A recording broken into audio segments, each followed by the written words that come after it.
Televisa presenta.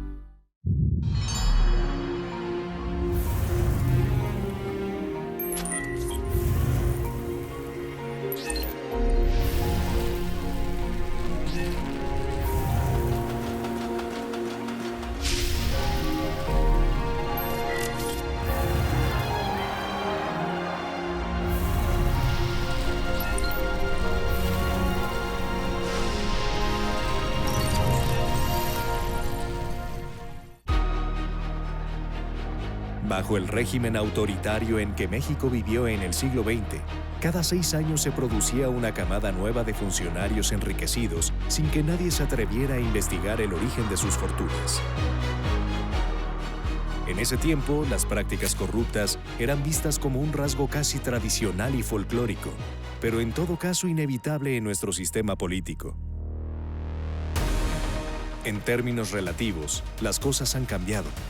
El Instituto Nacional de Transparencia, Acceso a la Información y Protección de Datos Personales, así como la labor persistente de los medios de comunicación, han puesto mayores obstáculos a la corrupción.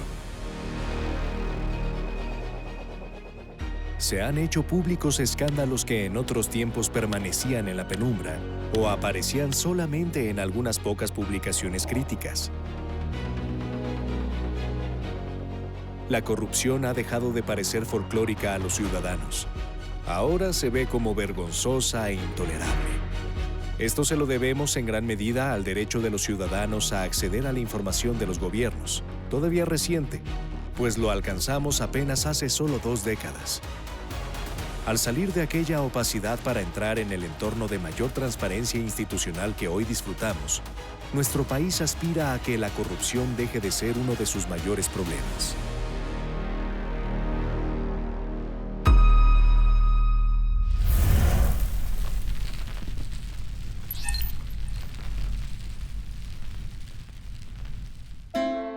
Durante siglos y en todo el mundo, los gobernantes procuraron alejar del examen público la información que producía o que motivaba sus decisiones, amparados en diversas teorías políticas y filosóficas.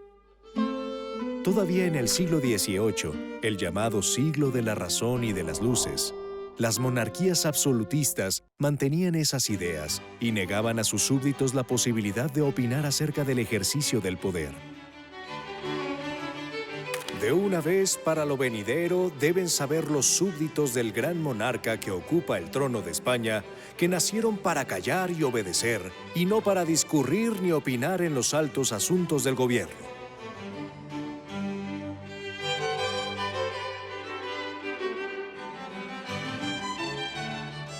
Sin embargo, en aquellos mismos años aparecieron las primeras leyes sobre el acceso a la información.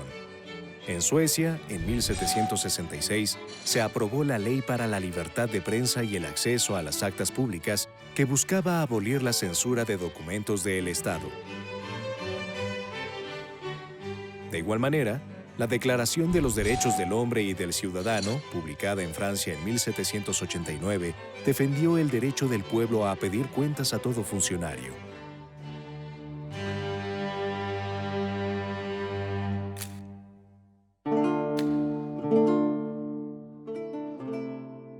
En la Nueva España, las autoridades estuvieron sujetas al llamado juicio de residencia. Este suponía un verdadero freno a los abusos y a la corrupción, pues sabían que al final de su encargo enfrentarían una estricta investigación y serían juzgados por su desempeño, sin importar que se tratara de un funcionario menor o del propio virrey. Con todo, este ejercicio de rendición de cuentas no tenía como fin transparentar su labor ante el pueblo, sino solo frente al soberano. En los primeros años de la vida independiente de nuestro país, el acceso a la documentación gubernamental no se planteó directamente, sino como parte de la libertad de prensa y estableciendo límites a difundir información que afectara al gobierno, dañara el honor de los funcionarios o trastornara la paz social. El derecho a la información quedaba condicionado de manera que incluso podría criminalizarse una investigación, argumentando la posibilidad de que condujera a motines y revueltas. Amparado en las constituciones de 1857 y 1917 que restringieron la libertad de prensa para evitar ataques a la moral o a los derechos de terceros, la comisión de algún delito o la perturbación del orden público, el Estado mexicano mantuvo por casi 150 años la opacidad en el acceso a la información.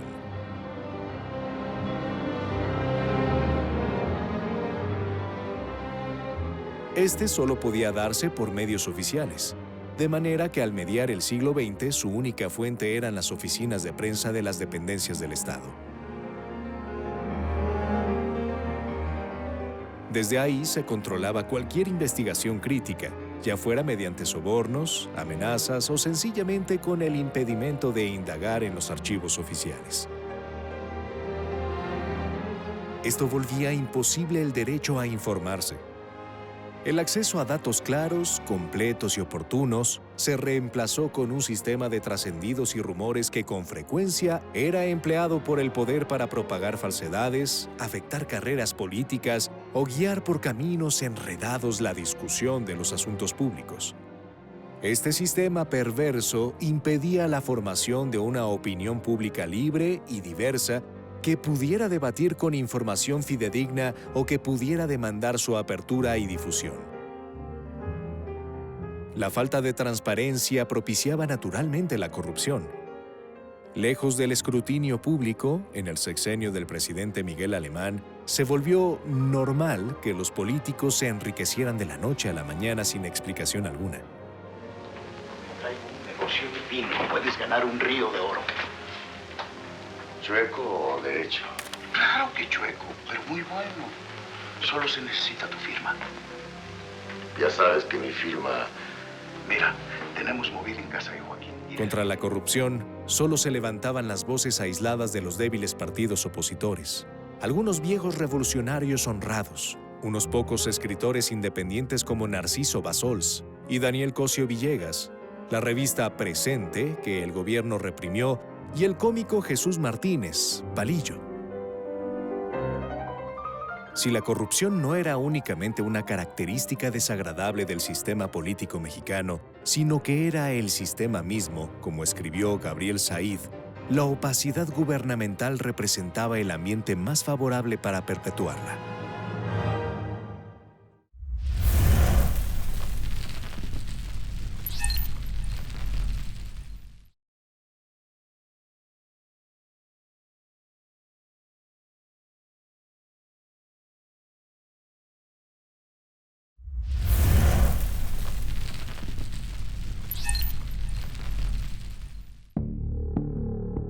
Los movimientos sociales y sindicales de las décadas 1950 y 1960, que alcanzaron su punto más alto con el movimiento estudiantil de 1968, generaron una nueva conciencia política en la ciudadanía.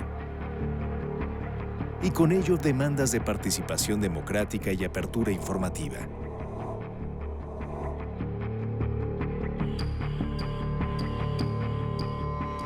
La histórica opacidad del Estado mexicano, sin embargo, se mantuvo. Nadie pudo averiguar entonces los pormenores de la masacre del 2 de octubre en Tlatelolco, conocer a los responsables o averiguar el número real de fallecidos y desaparecidos. No había forma de obtener datos más allá de los informes oficiales. En los años 70, durante la llamada Guerra Sucia, el régimen se volvió todavía menos transparente.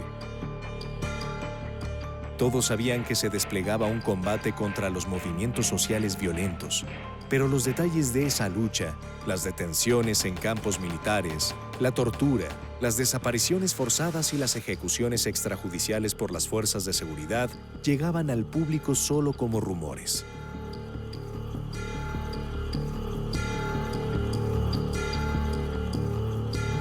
La búsqueda de las víctimas de desaparición forzada llevó a las primeras organizaciones civiles a exigir, sin éxito, las listas de prisioneros y conocer su destino.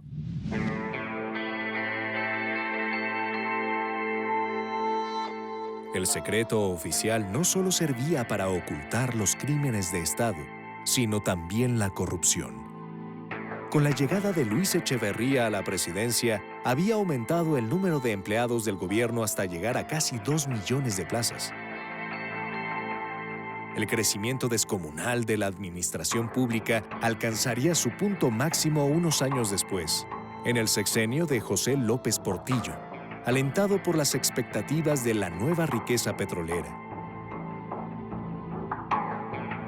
Miles de programas, fideicomisos y paraestatales consumían el presupuesto sin que los ciudadanos pudieran conocer qué uso se daba a tan cuantiosos recursos nacionales. La corrupción también cambió de escala.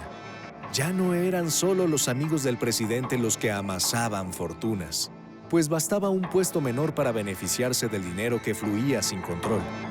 Ante la evidente corrupción y la falta de transparencia, se alzaron voces como la del diario Excelsior, que sería víctima de un golpe perpetrado desde el poder en 1976, o semanarios como Proceso, que hizo de las investigaciones sobre la corrupción uno de los pilares de su labor periodística.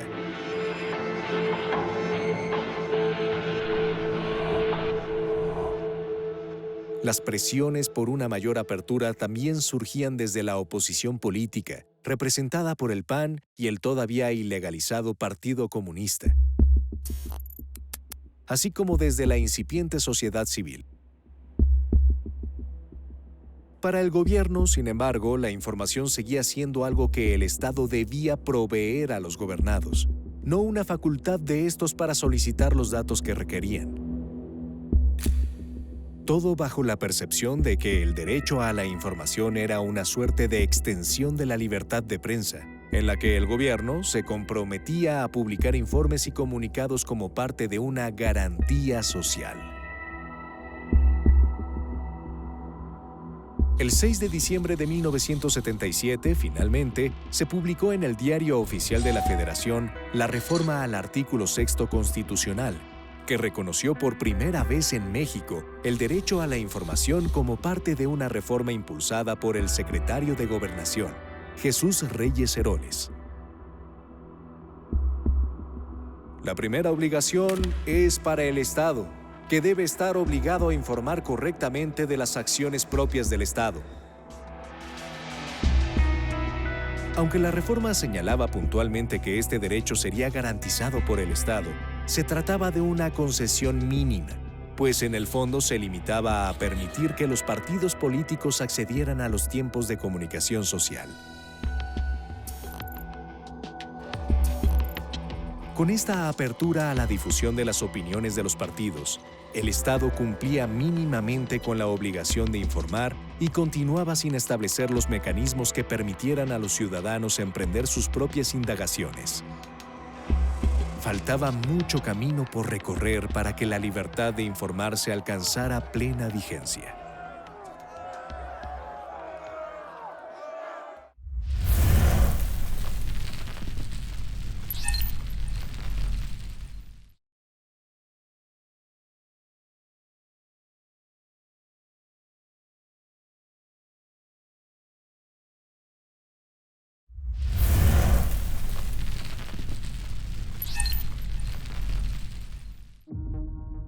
La crisis económica de 1982 llevó a un interés particular en la población por esclarecer sus causas, que en el fondo no eran otras más que la mala y corrompida administración.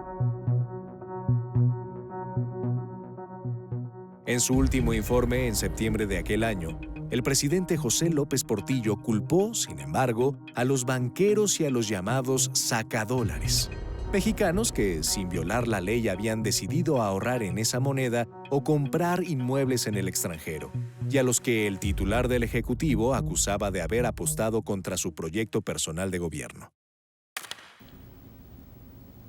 No lo sabemos con certeza, pero tenemos datos de que las cuentas bancarias recientes de mexicanos en el exterior ascienden por lo menos a 14,000 millones de dólares. Hay quienes afirman que es mucho más. Manipulando el derecho a la información y estigmatizando a personas que no habían cometido un delito, el presidente se comprometió a publicar la lista de sacadólares. Los periódicos, en ese tiempo leales al régimen casi sin excepción, avivaron el odio público contra quienes se habían llevado la riqueza del país, como se leían sus titulares. Incluso la Cámara de Diputados creó una comisión especial para investigarlos. La oposición renunció a formar parte de esa comisión, por considerar que el Congreso carecía de la capacidad técnica y legal para investigar sobre el tema, y porque se trataba de una cortina de humo. Propusieron, en todo caso, que los documentos reunidos sobre los sacadólares quedaran como un banco de datos que pudiera ser consultado por cualquier ciudadano. Estas propuestas fueron desechadas y la Cámara continuó con su investigación. Pero al final de su mandato, López Portillo decidió no hacer pública la lista que había prometido, en la que se rumoraba podían figurar algunos de sus colaboradores cercanos. En el mismo contexto de su búsqueda o invención de los culpables de la crisis, las limitaciones de la reforma política de 1977 se hicieron evidentes, ya que no incluía el derecho de los ciudadanos a solicitar por sí mismos información del Estado. Enfrentando esta restricción, el jurista Ignacio Burgoa Orihuela interpuso en 1983 un amparo para que la Secretaría de Hacienda diera a conocer el monto total de la deuda externa y lo gastado en el pago de sus intereses. La Secretaría se negó a dar a conocer esos datos escudada en el secreto de Estado, por lo que el caso llegó hasta la Suprema Corte de Justicia. El máximo tribunal, sin embargo, resolvió también negar la información al demandante, señalando que el acceso a la información no podía considerarse una garantía individual. El derecho a la información es una garantía social, correlativa a la libertad de expresión, que consiste en que el Estado permita que a través de los diversos medios de comunicación se manifieste la diversidad de opiniones de los partidos políticos. No se pretendió establecer una garantía individual consistente en que cualquier gobernado solicite y obtenga de órganos del Estado determinada información. La anticuada perspectiva de la justicia mexicana se alineaba con el ejercicio opaco del poder, propio del sistema autoritario que gobernaba al país desde hacía más de medio siglo. Con todo, como resultado de la crisis del sistema y de las demandas por construir una verdadera democracia, surgieron desde la sociedad voces que reivindicaban el derecho a informarse como un ejercicio personal y ciudadano. Superando el concepto de garantía social y su carácter de concesión del Estado, se fortaleció entonces su defensa como derecho individual. Un ejemplo temprano de las demandas ciudadanas por acceder directamente a la información fue el de las organizaciones de damnificados por el terremoto del 19 de septiembre de 1985.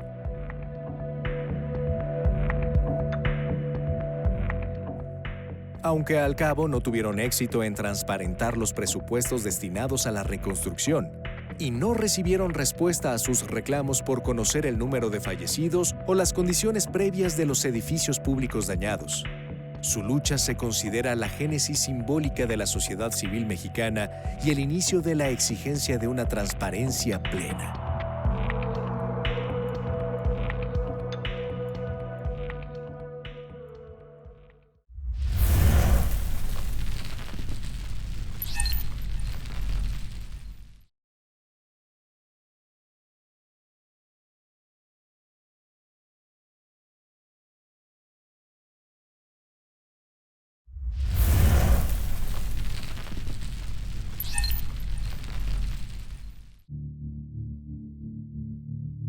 En la segunda mitad de los años 80, los fraudes electorales en estados como Chihuahua, San Luis Potosí y Michoacán contribuyeron a forjar movimientos sociales cuya demanda central era hacer valer los votos.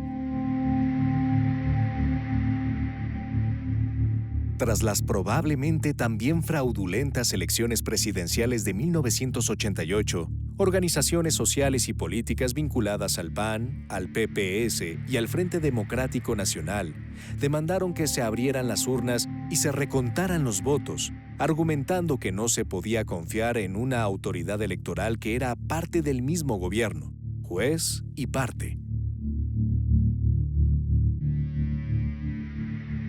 El acarreo de campesinos, la inexistencia o ineficacia de la tinta indeleble, los intentos de voto múltiple por un solo elector, la admisión de votantes en proporción superior al 10% para efectos de anulación, el relleno de ánforas y otras muchas irregularidades afectan gravemente la limpieza de los comicios del día de hoy. Sus demandas no prosperaron, pero contribuyeron a impulsar el derecho a la información y a la ciudadanización del trabajo electoral. De hecho, en los años posteriores, académicos, organizaciones y líderes sociales intentaron abrir la información de aquellas elecciones para conocer cómo se habían comportado las instituciones del Estado y el partido en el poder durante ese día y las semanas posteriores. Así, la demanda de la sociedad mexicana por la democratización del país estuvo acompañada desde el principio por la exigencia de apertura de la información, pues se trata de un binomio inseparable en un régimen moderno. La experiencia internacional señalaba ese sendero. Desde finales de la década de 1960, habían surgido en Europa y Estados Unidos movimientos a favor del pacifismo, contra la proliferación de armas nucleares y defensores del medio ambiente que involucraban a la sociedad civil en la exigencia de información y rendición de cuentas. Años después, el tema de la transparencia en la función pública vivió una transformación sustancial en las democracias occidentales que llevó a la ciudadanización de la vigilancia de las instituciones. En el caso de Estados Unidos, el escándalo Watergate, que reveló la existencia de grabaciones ilegales ordenadas por el presidente Nixon, fue un parteaguas para exigir la participación de los ciudadanos en los procesos de revisión de los actos de los funcionarios. Ello fue posible gracias a la nueva Ley de Libertad de Información promulgada en 1966, que permitía a todo ciudadano estadounidense solicitar a cualquier oficina federal la información que necesitara, siempre y cuando ésta no estuviera protegida por el secreto de Estado. En Europa, países como Alemania Occidental, Italia, Francia y los Países Bajos, entre otros, introdujeron leyes de información locales durante la década de los 80. El propio Parlamento Europeo en Estrasburgo elevó el derecho a la información a la categoría de derecho humano, tanto individual como colectivo. Las transiciones democráticas en los antiguos regímenes comunistas de Europa Central y del Este abrieron una nueva experiencia en la creación de leyes de acceso a la información, especialmente con respecto a la actuación de los regímenes anteriores y sus responsabilidades en la comisión de crímenes de Estado y violación a los derechos humanos. En Sudáfrica, bajo el gobierno de Nelson Mandela, fueron aprobadas leyes de acceso a la información para resolver demandas relacionadas con la segregación racial. Algunos países latinoamericanos promulgaron también leyes de acceso a la información, especialmente en aquellas naciones como Argentina y Brasil que habían sufrido dictaduras, como un medio para que sus ciudadanos pudieran conocer la verdad de su pasado reciente. México, que se hallaba en pleno proceso democratizador, no podía quedarse atrás. El caso de la matanza de Aguas Blancas, ocurrida el 28 de junio de 1995, representaría para el régimen una prueba de su compromiso con la transparencia en la indagación de los crímenes de Estado. Aquel día, una caravana de agricultores pertenecientes a la Organización Campesina de la Sierra del Sur se dirigían a una reunión en Coyuca de Benítez, Guerrero, cuando fueron interceptados por un grupo de agentes judiciales estatales que dispararon en su contra, con un saldo de 17 muertos y 23 heridos.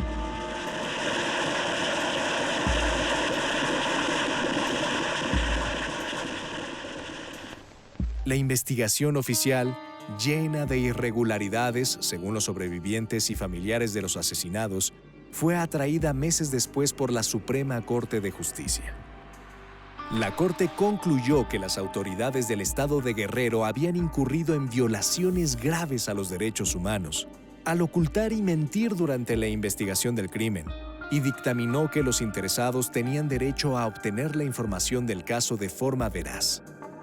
A diferencia de su decisión en 1985 con el amparo de Ignacio Burgoa, la Suprema Corte de Justicia de la Nación reconoció esta vez la posibilidad del individuo de acceder a la información como parte esencial de sus derechos. La resolución en torno al caso Aguas Blancas se convirtió así en un hito de gran trascendencia para el derecho a la información.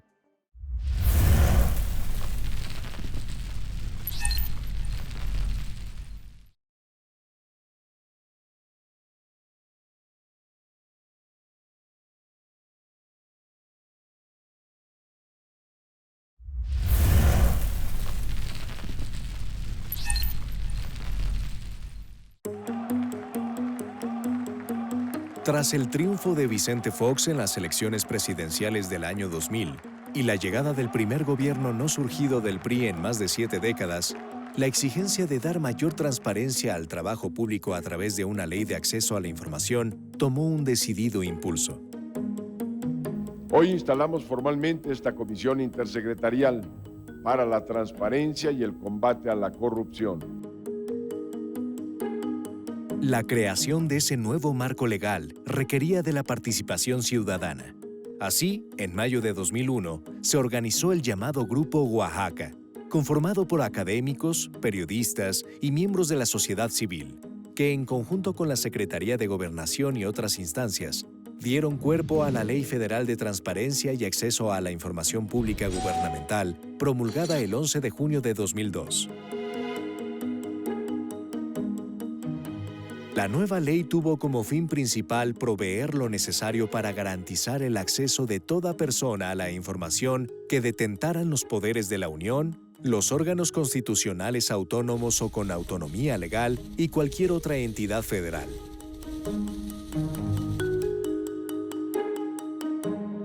Entre sus objetivos estaban los de promover la transparencia de la gestión pública, garantizar la protección de los datos personales y favorecer la rendición de cuentas. Al mismo tiempo que buscaba que los abusos y actos de corrupción del presente no quedaran sin castigo, la nueva norma abrió la posibilidad de revisar asuntos graves, de gran importancia para la sociedad civil, ocurridos en los años del gobierno autoritario. Entre ellos estaban la investigación de los actos de corrupción y el esclarecimiento de las violaciones a los derechos humanos y los crímenes de Estado cometidos durante el régimen anterior. En este sentido, se abrieron los archivos correspondientes a la Guerra Sucia y a las masacres estudiantiles de 1968 y 1971. Y se creó, además, en noviembre de 2001, la Fiscalía Especial para Movimientos Sociales y Políticos del Pasado. Después de una investigación de 3 años, el fiscal Ignacio Carrillo Prieto presentó una acusación por genocidio derivada de los hechos del Jueves de Corpus de 1971. Los tribunales, sin embargo, rechazaron los cargos por prescripción o por no hallarlos bien fundados.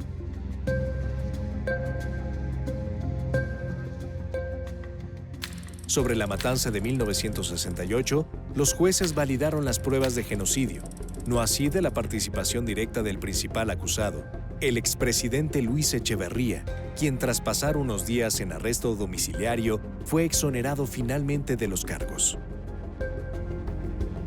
Aunque los resultados de la Fiscalía Especial no fueron los esperados, debido en buena medida al blindaje de impunidad que otorgaban las propias leyes a los acusados, por primera vez se habían documentado crímenes de Estado con información procedente de los archivos públicos y se había llevado a juicio a los presuntos responsables. Uno de los principales objetivos de la Ley de Transparencia fue la organización de un instituto encargado de atender las solicitudes de información. El modelo adoptado fue semejante al que se había seguido una década atrás en la formación del Instituto Federal Electoral, IFE, es decir, un organismo autónomo y ciudadano, De manera paralela, se aprovechó la experiencia de la Comisión Nacional de los Derechos Humanos para conceptualizar el instituto, dado que estaría consagrado a la protección de un derecho humano. Así, el 24 de diciembre de 2002, nació el Instituto Federal de Acceso a la Información, el IFAI, como organismo descentralizado con personalidad jurídica independiente y patrimonio propio. Desde el punto de vista de organización, el IFAI se constituyó como un órgano colegiado, integrado por 5 comisionados. En el diseño original, su función central era la de resolver las controversias derivadas de las solicitudes de acceso a la información. A ellas se le fueron añadiendo otras, como la del ser el órgano regulador en materia de información y protección de datos personales para la Administración Pública Federal. Desde un principio se instó a los estados a formar su propia legislación en materia de acceso a la información. Sin embargo, no se logró la uniformidad en las legislaciones estatales respecto a la transparencia, a los sujetos obligados o a la autonomía de los institutos locales, que sufrieron continuamente las presiones de los opacos gobiernos locales, como ocurrió en el Distrito Federal respecto a la información sobre la construcción de los llamados segundos pisos del anillo periférico entre 2002 y 2006. Para solucionar estos problemas, el 7 de febrero de 2014 se promulgó una reforma que brindó autonomía constitucional a los órganos garantes federal y estatales, ampliando sus facultades y competencia. Al año siguiente, el IFAI se transformó a su vez en el Instituto Nacional de Transparencia, Acceso a la Información y Protección de Datos Personales, el INAI, bajo una nueva ley orientada a equiparar el ejercicio del derecho de acceso a la información pública en todo México.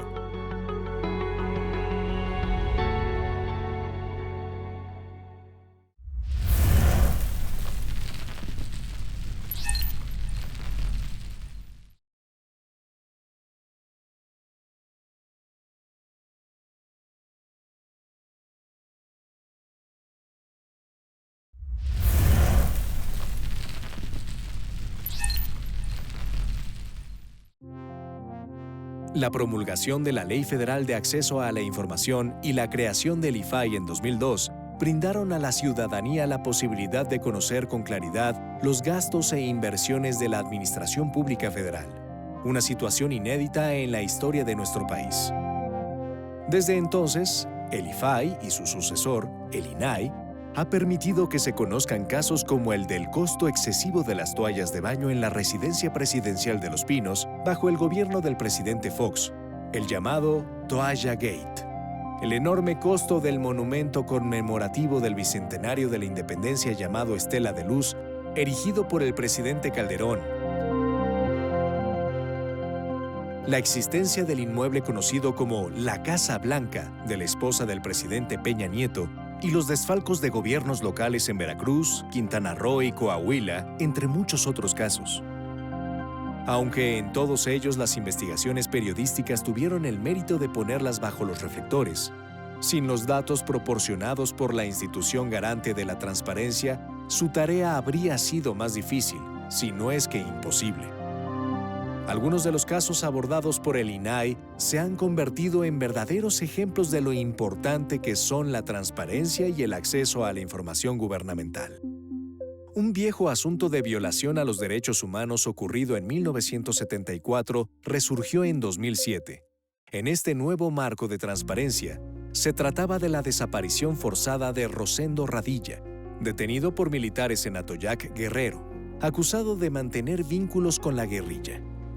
Por décadas, su familia denunció su desaparición y exigió infructuosamente conocer su paradero. En 2007, mediante solicitud de información, su hija Tita Radilla requirió a la PGR copia de todo lo actuado en la averiguación previa relativa al caso. La PGR negó la entrega, apoyándose en la reserva de las averiguaciones previas. Un recurso de revisión ante el IFAI y la nueva negativa de la PGR llevaron el caso a tribunales y fue atraído finalmente por la Suprema Corte de Justicia. Esta dio la razón al IFAI. Los expedientes debían ser entregados a la familia Radilla. Un escándalo de corrupción que involucraba a la petrolera estatal Pemex, a un banco mexicano y a la naviera Oceanografía salió a la luz en febrero de 2014. Oceanografía, que ya contaba con antecedentes por irregularidades con contratos celebrados con petróleos mexicanos, presuntamente había falsificado cuentas por cobrar a Pemex para respaldar créditos contraídos con la banca. Pemex intentó reservar la información de los numerosos contratos y estudios de mercado suscritos con Oceanografía. Sin embargo, el IFAI ordenó que se dieran a conocer. En un caso vigente con alcances internacionales y ramificaciones en una decena de países, en 2016 se dio a conocer que la constructora brasileña Odebrecht había pagado sobornos a funcionarios del gobierno mexicano, incluidos directivos de Pemex.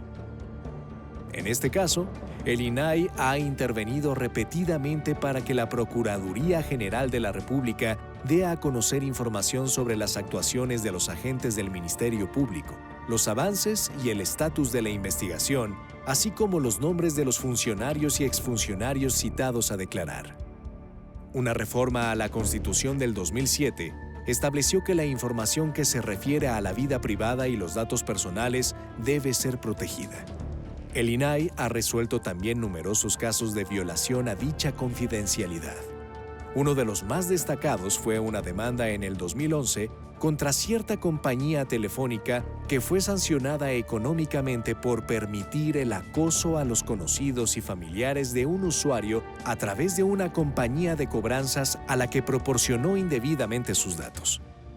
Así, a lo largo de casi 20 años, el INAI se ha convertido en verdadero garante de la transparencia y el acceso a la información en México, contribuyendo decisivamente a eliminar la opacidad en el gobierno y con ello a exponer abusos en el ejercicio del poder.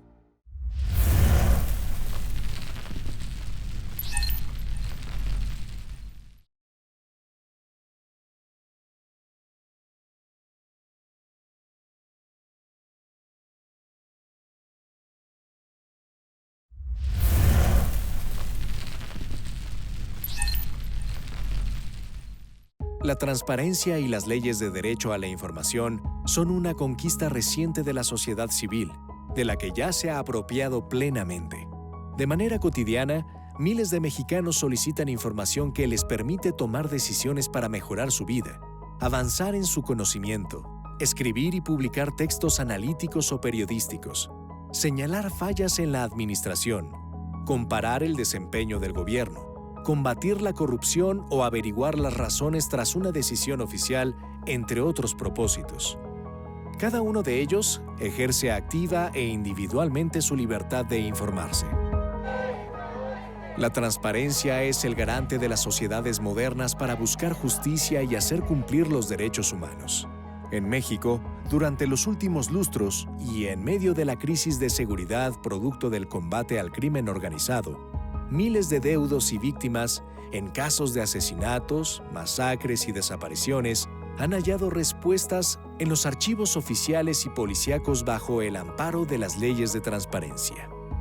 De igual manera, el combate a la corrupción se da hoy en día con el auxilio irreemplazable de las instituciones de transparencia y acceso a la información. Gracias al Sistema Nacional Anticorrupción, las leyes 3 de 3, el INAI y otros mecanismos de alerta y vigilancia, es menos difícil detectar los eventos ilícitos, documentarlos y llevarlos a juicio. A diferencia de lo que ocurría en el siglo XX, cada vez son más los funcionarios corruptos presentados ante la justicia. Se trata quizá de avances pequeños, pero firmes, en el camino particularmente difícil que es la lucha contra la corrupción en México. Sin embargo, frente a los avances de las últimas 2 décadas por alcanzar esta libertad de informarse, existen intereses políticos que pretenden regresar a los antiguos tiempos de mayor control del poder ejecutivo. El poder tiende a acaparar siempre mayores espacios, y resiente que otras instancias ejerzan funciones que lo limitan, lo vigilan y exhiben su trabajo, por lo que procura evadirlas. No siempre ocurre esto con la intención de actuar ilegal o ilegítimamente, pero ese suele ser el resultado cuando desaparecen los contrapesos de la democracia. En el caso más extremo de ese deseo por volver al pasado, se ha hablado del trabajo del INAI como una costosa simulación, lo que justificaría hacerlo desaparecer y la cómoda absorción de sus funciones por una Secretaría de Estado. Esto significaría transferir la promoción de la transparencia desde la ciudadanía hacia el Ejecutivo, como lo estuvo durante muchos años, y aceptar que éste se convierta en juez y parte ante los desacuerdos por el acceso a la información gubernamental. El INAI representa actualmente una de las principales instituciones de vigilancia del poder público, indispensables en la vida democrática. Su desaparición significaría un muy lamentable retroceso. Los resultados en la labor de transparentar la administración pública y garantizar el acceso a la información del gobierno son sin duda perfectibles y quizá requieran reformas importantes. Pero hoy vivimos con una transparencia que apenas a principios de este siglo era todavía inconcebible en México. La libertad de informarse, aunque reciente, es ya parte irrenunciable de las libertades de las que merecidamente gozamos todos los mexicanos.